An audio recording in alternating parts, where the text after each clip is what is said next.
नमस्कार बच्चों, आपका बहुत स्वागत एक बार फिर आपके अपने चैनल लर्निंग लैंग्वेज में। आज हम पढ़ रहे हैं कक्षा 6 संस्कृत का छठा पाठ, यानी कि पाठ का शीर्षक है सह एव महान चित्रकार। सह मतलब वह, एव मतलब ही, महान चित्रकार है, वो ही महान चित्रकार है। यह पाठ कक्षा 6 के संस्कृत के दीपकम पुस्तक का NCERT का एक भाग है। तो चलिए बच्चों, शुरू करते हैं इस पाठ का अनुवाद। अतिथि देवता के समान होते हैं। ये एक संस्कृत सूक्ति है जिसका अर्थ होता है अतिथि देवता के समान होते हैं। हमारी संस्कृति में ऐसे भी अतिथि को देवों के समान माना गया है। तो यहाँ उसी संदर्भ में कुछ बातें कहानी के माध्यम से बताई गई है। जब भी हम कोई पाठ पढ़ते हैं तो ज़रूर उसका कोई लर्निंग आउटकम्स, अधिगम बिंदु तो होता ही है। किसी उद्देश्य से, कुछ सीखने के उद्देश्य से हम पाठ को पढ़ते हैं। तो इस पाठ के द्वारा बच्चे क्या सीख सकेंगे? आप सीख सकेंगे अविकारी शब्दों का ज्ञान। इसमें एक बहुत सुंदर कहानी के द्वारा अविकारी शब्दों का ज्ञान दिया गया है। जीवन शिक्षण इस पाठ के द्वारा आप ये सीख पाते हैं, बच्चों की जिंदगी में हम ये स्थापित कर पाते हैं कि अतिथि देवता के समान होते हैं। इस भावना को उनके मन में स्थापित कर पाते हैं। सतत विकास लक्ष्य SDG क्या है? इस चैप्टर का, इस पाठ का SDG है, यानी कि सस्टेनेबल डेवलपमेंट गोल है क्वालिटी एजुकेशन, अच्छी शिक्षा देना। ये एक सस्टेनेबल डेवलपमेंट गोल है इस पाठ का, according to NCERT, according to CBSE। According to CBSE आपको इन तीनों चीज़ों को के बारे में जानकारी होनी चाहिए कि पाठ का अधिगम बिंदु यानी कि लर्निंग आउटकम क्या है, पाठ से लाइफ स्किल क्या है, पाठ हमें जीवन का कौन सा भाग सिखाता है, और एक और कि SDG यानी सस्टेनेबल डेवलपमेंट गोल इस पाठ का क्या है। तो बढ़ते हैं हम अपनी कहानी की ओर, जिसका शीर्षक है अतिथि देवो भव। भारतीय संस्कृतौ अतिथीनां नितरां महत्त्वम् अस्ति। भारतीय संस्कृति में अतिथियों का बहुत ज्यादा या अत्यधिक रूप से महत्व है। अतिथि देवो भव इति उपनिषदः वचनम् अस्ति। अतिथि देवो भव उपनिषद से लिया गया एक वाक्य है, उपनिषद से ली गई एक सूक्ति है। अस्माकं देशे न केवलं मनुष्याः अपि तु अन्ये प्राणिनः अपि अतिथिरूपेण प्रीतिपात्राणि भवन्ति। अस्माकं मतलब हमारा, हमारे देश में न केवल मनुष्य बल्कि अन्य प्राणिनः यानी कि दूसरे प्राणी भी अतिथि के समान ही प्रीति के पात्र यानी कि प्रेम के भागी होते हैं। अतिथि सेवा पंच महायज्ञेषु अंतर्भवति। अतिथि की सेवा 5 महायज्ञ के अंतर्गत ही आती है, यानी कि यज्ञ के बराबर ही पुण्य आपको अतिथि सेवा से प्राप्त होता है। अतिथि देवो भव इति वचनेन अतिथि सेवायाः भाव सर्वेषु जागरितः भवति। अतिथि देवो भव इस वाक्य से अतिथि सेवा करने का भाव सभी में जागृत होता है।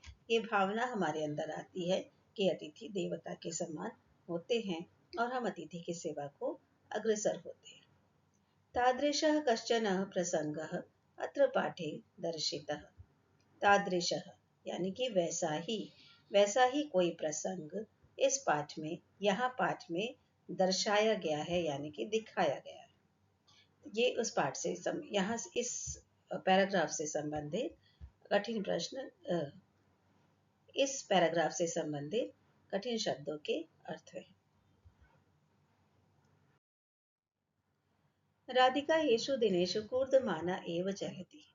राधिका इन दिनों कूदते हुए चलती है, यानी कि उछलते कूदते हुए चलती है। यतः गृहे नूतनः अतिथयः सन्ति। यतः मतलब क्योंकि घर में नए अतिथि हैं। ते च विशिष्टाः सन्ति, वे बहुत विशेष हैं। माता पुत्रौ पुत्र्यौ च मिलित्वा ते तत्र पंच संति। माता यानी कि माँ, पुत्रों मतलब दो बेटे, पुत्र्यों यानी कि दो बेटियां, इन सबको मिलाकर, मिलित्वा मतलब मिलाकर, ते तत्र पंच संति, वे वहां 5 है। यानी कि उसके घर में इन सबको मिला के 5 अतिथि हैं। अहोरात्रम तस्याः चिंता एकत्र एव। अहोरात्रम यानी कि दिन रात, तस्याः चिंता उसकी चिंता, एकत्र एव एक ही है। क्या है उसकी चिंता? गृहस्य छद्यः उपरि, छद्यः मतलब छत, घर की छत के ऊपर रात दिन वो एक ही चीज को सोचती है। क्या सोचती है? घर की छत के बारे में उसका ध्यान रहता है। तत्र एव तस्याः मनः अस्ति, वहीं उसका ध्यान रहता है। कुतूहलम अस्ति के ते इति, जिज्ञासा रहती है कि वो कौन है, वे सब कौन है, ऐसा। इति मतलब ऐसा। तेन अन्ये काचित् मार्जारी तस्याः चत्वारः शावकाः च, वे कोई और नहीं है, काचित् मार्जारी कोई एक बिल्ली, तस्याः चत्वारः शावकाः, चत्वारः मतलब 4, शावकाः मतलब बच्चे, वो कोई और नहीं है, कोई बिल्ली और उसके 4 बच्चे हैं। च मतलब और। अम ते एव विशिष्टः अतिथि, हाँ वो ही वो विशिष्ट अतिथि हैं। सा तु तेषां नामानि अपि चिन्तितवती, वह तो, तू मतलब तो, तेषां मतलब उनके, नामानि नामों को भी सोच के रखा है। वह तो उसके नाम भी सोच रखी है। तन्वी, मृद्वी, शबलः, भीमः च इति, उसने तो उनके नाम भी सोच के रखे हैं, तन्वी, मृद्वी, शबलः और भीम। यहाँ ये सब इस पैराग्राफ से संबंधित कठिन शब्द और उसकी अर्थ है। तन्वी आकृत्याः सुंदरी, स्पर्शेन अतीव कोमला। तन्वी जो है आकृति से बहुत सुंदर है। तन्वी देखने में बड़ी सुंदर है और मृद्वी जो है वो छूने में बहुत ही कोमल है। अतीव कोमला, बहुत कोमल है। शबलः चित्रवर्ण, जो शबलः है, जो शबल है वो चित्रवर्ण है, यानी कि मल्टी कलर्ड है, यानी कि अनेक रंगों का है। तथा च भीमः किंचित स्थूलः, और जो भीम है वो कुछ मोटा है।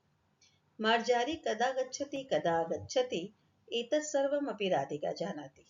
मार्जारी यानी कि बिल्ली, वो बिल्ली कब आती है, कब जाती है, गच्छति मतलब जाती है, कदा गच्छति और कब आती है, एतत् सर्वम ये सब कुछ, भी अपि मतलब भी राधिका जानती है। सा मार्जाए क्षीरम ददाती, वह बिल्ली के लिए खीर देती है। क्षीरम मतलब खीर। मार्जारी पीबती, बिल्ली पीती है। अनंतरम सा स धन्यवादम राधिकां पश्यति, उसके बाद वो धन्यवाद देने के इरादे से राधिका को देखती है। इस तरह से देखती है जैसे कि उसको धन्यवाद दे रही हो। किंतु शावकानां समीपम राधिका गच्छति चेत मंदम मंदम पृष्ठः आगच्छति, किंतु जब राधिका बच्चों के समीप जाती है, उनके पास जाती है, तो वह भी उनके पीछे पीछे आती है। राधिका दृष्ट्वा शावकाः भीताः न भवन्ति, राधिका को देख करके बच्चे डरते नहीं हैं। पितामही राधिकायाः कार्यकलापान् दृष्ट्वा हसति, पितामही मतलब दादी जी, दादी जी राधिका के कार्यों को देखकर, उसकी जो हरकतें होती हैं, इन सबको देख करके हंसती हैं। सा वदति, राधिके अतिथयः कदा आगच्छन्ति इति न जानीमः, अतिथि कब आ जाते हैं ऐसा तो नहीं जानते हैं। किंतु यदा ते अत्र आगच्छन्ति, किंतु जब भी वो यहाँ आते हैं, तदा तेषाम एतादृशी सेवा करणीय, तब तेषाम उन सब की एतादृशी इसी प्रकार से सेवा करणीय, सेवा करनी चाहिए। अतिथि कब आ जाते हैं नहीं पता, लेकिन जब भी आ जाते हैं उनकी इसी प्रकार से सेवा करनी चाहिए। राधिका पितामहिया कंठम परितः मालाम एव हस्तौ स्थापयन्ती पृच्छति। राधिका पितामही यानी कि दादी जी के गले के चारों ओर हाथों को माला के जैसे रख लेती है और पूछती है। पृच्छति मतलब पूछती है। अस्तु करोमि, हाँ करती हूँ। किंतु किमर्थम, लेकिन किस लिए। किमर्थम मतलब किस लिए।